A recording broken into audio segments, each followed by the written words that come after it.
As described in the earlier podcasts, these are the words of Jason, the reformed fraudster, now working with me to give you a unique insight into how various types of scam really operate. I hope you find it both interesting and useful, but most of all, I hope it prevents you from falling victim to such a scam. Romance fraud is perhaps the most evil type of fraud. It targets those who are often emotionally damaged through bereavement or divorce and exploits their need to be wanted and loved. Whilst most types of fraud are largely impersonal, without any real or lengthy interaction with the victim, this deception is different because it relies upon creating and developing a close personal relationship over weeks or months or sometimes even years. The victim is encouraged to bare their soul, and in doing so places a huge amount of trust in the person they truly believe is their new soulmate, rather than somebody attempting to scam them out of their life savings. As a former fraudster myself, it seems disingenuous to single out romance fraudsters as any more evil than any other type of scammer. However, there is something about their methodology that seems to attract a certain type of fraudster.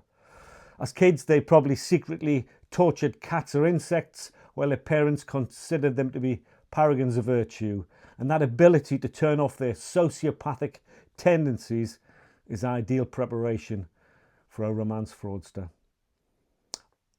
I also take the view that this type of fraud has a much more lengthy and profound effect than any other type.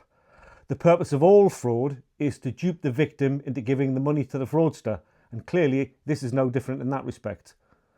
And whilst the vast majority of victims also suffer some form of emotional trauma, which in the main they get over with by putting it down to experience, the victims of romance fraud suffer much more. Not only can it prevent them from looking to fall in love again, it can even deter them from making friends with anyone at all. And even I consider that to be a step too far. Okay, let me give you an example of how it works. This has never been my thing, although I knew a few guys who make an absolute fortune from this. Whilst all types of fraud bear the risk that you're going to be caught, the chances here are massively reduced because so few victims actually report it to police. This is often because victims would be too embarrassed to admit they were so lonely they resorted to go on a dating site to find a partner. On top of that, they've suffered the humiliation of being scammed by somebody they believed they were actually in a relationship with.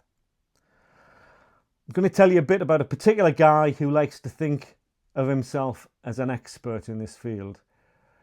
He's in his mid-30s, he's got a middle management job in retail, he's married, he's got one child. He lives in a suburban street and his wife professes not to have a clue about how he funds their lifestyle.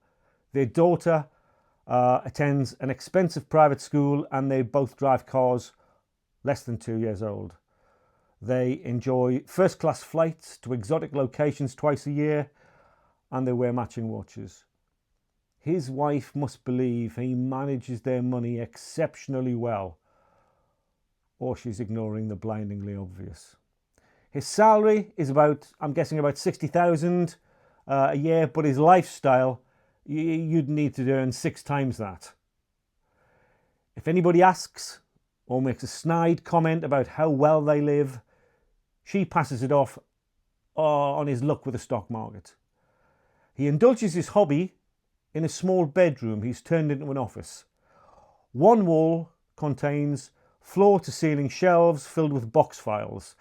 Each box file is neatly labelled with a post-it note which says Jane, recently widowed, or Sue, divorcee, or similar.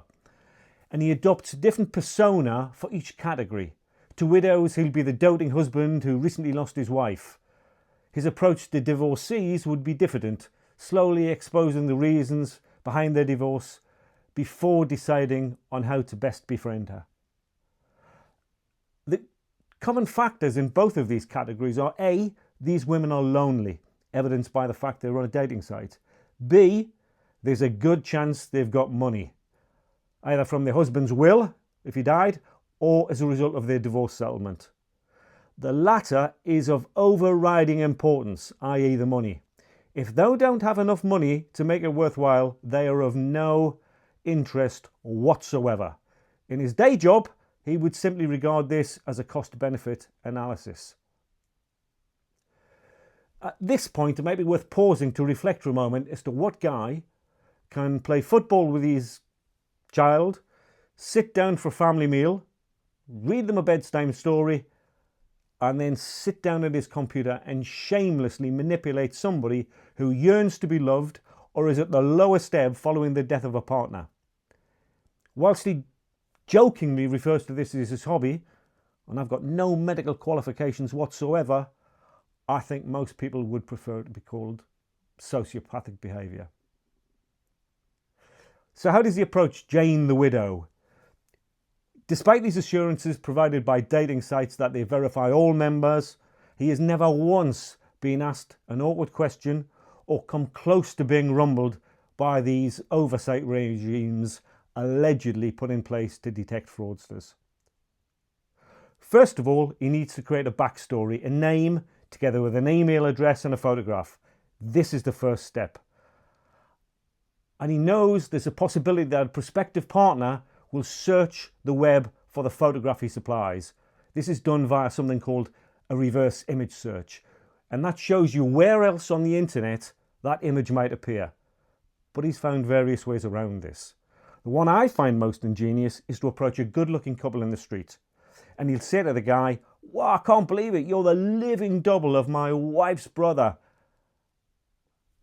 And he needs a quick photograph just to make her laugh. The upshot is he gets a photograph that's never been used before, and it won't come up on a reverse image search. It works every time. He finds Jane on the dating site and sends her a polite message complimenting her on her looks and perhaps suggesting she reminds him of somebody he once loved. And once contact's established, rather than be eager, he remains coy and a little reticent. Jane suddenly finds herself in the role of the hunter rather than the prey. She probes him for further information and he slowly opens up. He describes himself as an engineer helping rebuild Afghanistan, Iraq, Middlesbrough, and he can't wait for his next period of leave when he can come back to the UK, and it's only 3 months away. By adopting this backstory of being abroad, he explains why he can't meet up in the near future. He slowly reveals his heartache over the death of his beloved wife, following her chronic illness, skydiving accident, brain tumour, whatever, and nobody could take her place. In return, Jane tells him about how she feels robbed of a husband who died far too young. The key to his communication is little and often, from a brief message saying, "Just wondering how your day's going," or "I really enjoyed chatting to you last night. I can't believe I found a kindred spirit." This is a medium to long-term strategy where patience is a virtue. Whilst he's chatting to Jane, he makes copious, detailed notes. The names of her children, the names of her pets, her favourite perfume, what kind of food she prefers. And he ensures he refers to these things to reinforce his fondness for her and make Jane feel that she's special to him. His notes also contain a gullibility star rating as a measure of how much he thinks he can scam from her. Under normal circumstances, Jane is one of about 10 to 12 potential victims, each who's got their own box file and prepared backstory. The best analogy I can give you is playing cards with lots of different people at the same time. He needs to give each one the attention they deserve so that the game continues, and he knows that he's going to win big in at least 2 of them. Last year he bragged a 40% success rate and he earned himself over £450,000. Not bad for what he calls a hobby. There comes a time in the relationship when he suggests that they should continue their dialogue somewhere more private, and he gives Jane his personal mobile number. That's the burner phone.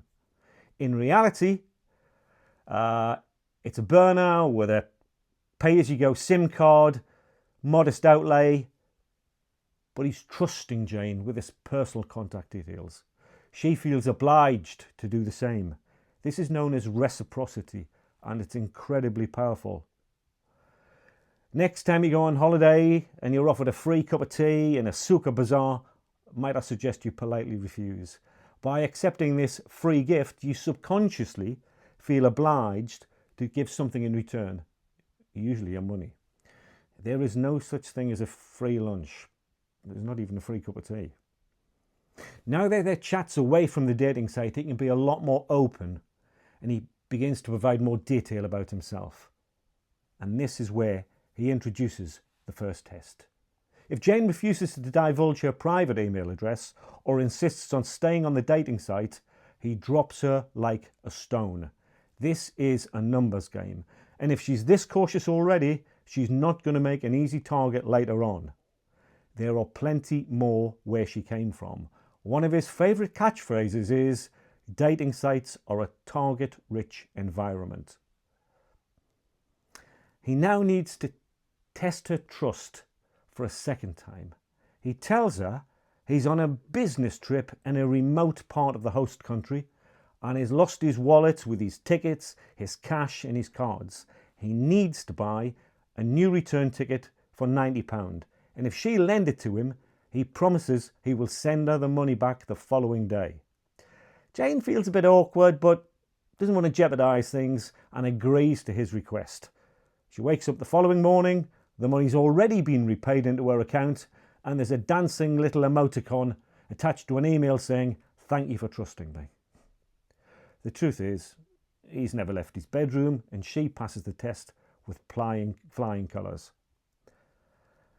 A week or so later, he gives off a few hints that things are not well, but he doesn't go into detail. Jane pleads with him to tell her a bit more so she can understand him. He discloses that his business employs a lot of local labour, who in turn rely upon their wages to feed their children. Unfortunately, he's now got a cash flow problem caused by the host government failing to pay his company on time. He tells Jane that he's got a deadline to pay suppliers, otherwise his business will go under, and he will have to make dozens of local people redundant. And at this point, he regularly resorts to sobbing down the phone. Jane asks, how much does he need and for how long? He puts some token resistance up with something like, "Jane, I think we've got the potential for something really special here, but I can't ask you to do this." Jane persists and he reluctantly agrees to her offer of help. He normally goes for £20,000. He promises her she will have the money back within a week or so, and Jane transfers that £20,000 to him. Now, depending on her gullibility star rating, which I mentioned before, the story can end there. He disappears with the money, and despite hundreds of phone calls and emails, she'll never hear from him again. However, if they score highly, he goes in for a second bite of the cherry. After a couple of days, he rings or emails her again, explaining that he's been arrested by the local militia and won't be released until various people have been bribed. He tells her he's particularly upset as he's still got the original £20,000 she loaned him, and once he's free he will pay this back together with the £10,000 worth of bribes needed to pay up front to secure his release. Believe it or not, Jane and Jane's regularly send him an additional £10,000. Jane has now lost £20,000 or £30,000, and I'm not sure whether she couldn't hear those little voices in her head saying this doesn't feel right, or she just chose to ignore them. More often than not, Jane doesn't report the scam to police as she's too embarrassed. This scam is as effective with doctors as it is with shop assistants, as it plays upon the human need to be loved. The dating sites are aware of these scams and are well intentioned in attempting to stop them. However, they don't employ anybody who truly understands the methodology employed by fraudsters. And until they do, Jane is unlikely to meet her Tarzan anytime soon. However, she will meet plenty of cheaters. Thank you.